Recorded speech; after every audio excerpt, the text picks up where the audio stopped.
আসসালামু আলাইকুম, সবাই কেমন আছেন? আশা করি সবাই ভালো আছেন। আপনাদের সবাইকে তানজিলা ব্লগে স্বাগতম। এখানে কড়াইতে আমি তেল ঢেলে নিচ্ছি। দেখেন আম্মু কত সুন্দর করে এখানে তালের বড়াগুলো ছেড়ে দিচ্ছে কড়াইতে। আম্মুর মেয়ে হয়ে আমি কোনো কিছুই রান্না করতে পারি না, সেটাই আমার সবচেয়ে বড় দুঃখ। আমার আম্মু এমন কিছু নাই যে যেটা রান্না করতে পারে না, একদম পারফেক্ট সব কিছুতেই আলহামদুলিল্লাহ। এই পিঠা জয়পুরহাট জেলায় পক্ষী বড়া নামে পরিচিত। আপনাদের কোন কোন জায়গায় কি নামে পরিচিত অবশ্যই বলে যাবেন। আমাদের ভাই নাই, আমরা শুধু দুইটা বোন। ফ্যামিলির অনেক আদরের মেয়ে আমি, বিশেষ করে মা বাবার কাছে। 7-8 দিন পর আমি শ্বশুর বাড়িতে চলে যাব। মারা মনে হয় এমনই হয়, এজন্য আম্মু বলতেছে যে কিছু পিঠা ভাজি। আমার পরীক্ষার জন্য আমি 2 মাস বাবার বাড়িতে ছিলাম। আলহামদুলিল্লাহ আমার স্বামী অনেক ভালো। মারা মনে হয় এমনই হয়। কয়েকদিন থেকে ফ্রি ছিলাম না, এই জন্য কোনো ব্লগ ভিডিও আপনাদের সাথে শেয়ার করতে পারিনি। আম্মু পিঠাগুলো উল্টে দিচ্ছে যেন 2 পাশেই ভাজা হয়ে যায়। আমার বোন আমার থেকে অন্যরকম হয়েছে, আমি তো কোনো কিছু রান্না করতে পারি না। এই যে আমার বোন ওই পাশে চেষ্টা করছে পিঠা দিতে, একাই একাই রান্না করে, নুডলস রান্না করে, ডিম ভাজে। বললাম দেখেন আপনাদের সাথে গল্প করতে করতে আম্মুর পিঠা ভাজাই হয়ে গেছে। আম্মু এখন একটা পাতিলে ঢেলে নিচ্ছে। এই পিঠা আমার অনেক পছন্দের একটা পিঠা, আপনাদের কেমন লাগে অবশ্যই জানাবেন। আমার আম্মুর মশলা নাই, মশলা ফুরিয়ে গেছে।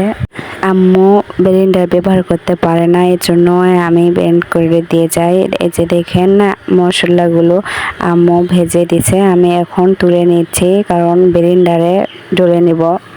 এই ব্লেন্ডারটা অনেক ভালো। আগে আমার আব্বু মালয়েশিয়া ছিল, এই 2 বছর হচ্ছে দেশে আসিছে। দেখেন এখন আমি সুন্দরভাবে ব্লেন্ডারে ডলে নেব। এই ব্লেন্ডারটা অনেক ভালো, কতটা ভালো আপনাদের বুঝাইতে পারবো না। হাত দিয়ে ধরে থাকি, কারণ হাত দিয়ে না ধরে থাকলে আমার ভালো লাগে না। দেখেন কত সুন্দরভাবে ব্লেন্ড হয়ে গেল, অনেক ফিনিশিং হয়েছে। এইরকমই হয়, বললাম না যে অনেক ভালো। এখন আমি একটা ইয়েকে ঢালে নেব। জিরা তো কমপ্লিট, এবার রসুনের পালা। রসুন আমি সুন্দরভাবে ধুয়ে নিচ্ছি, অফলাইনে 3 বার ধুয়ে নিছি, আবার একবার ধুয়ে ব্লেন্ডারে দিলাম। আমার মতন কে কে আছেন এমন, যতটা পারবেন মায়ের কাজে হেল্প করবেন, কারণ তারা আমাদের জন্য অনেক কষ্ট করছে, এখনও কষ্ট করে যাচ্ছে। আপনাদের সাথে কথা বলতে রসুন ব্লেন্ড করা শেষ হয়েছে, এবার আদা ব্লেন্ড করতে দেব, কারণ জিরা আদা রসুন 3টাই লাগে, না হলে ভালো লাগে না।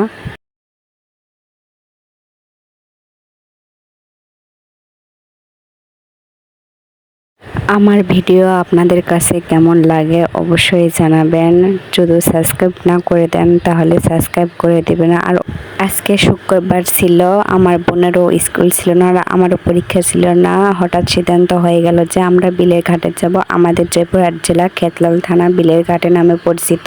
এই যে আমি দেখেন, আমি সব সময় কোনো জায়গায় গেলে বোরকা পরে যাই। এই যে দেখেন এত বন্যা হয়েছে হিসাব ছাড়া। দেখেন সুন্দর। একটু আগে বাড়িতে এসেছিলাম, কারণ আমাদের বাড়ি থেকে বিলের ঘাট বেশি দূরে না। সবাই ভালো থাকবেন, খোদা হাফেজ। আর আমার জন্য দোয়া করবেন, পরের ভিডিও দেখার জন্য অপেক্ষা করুন।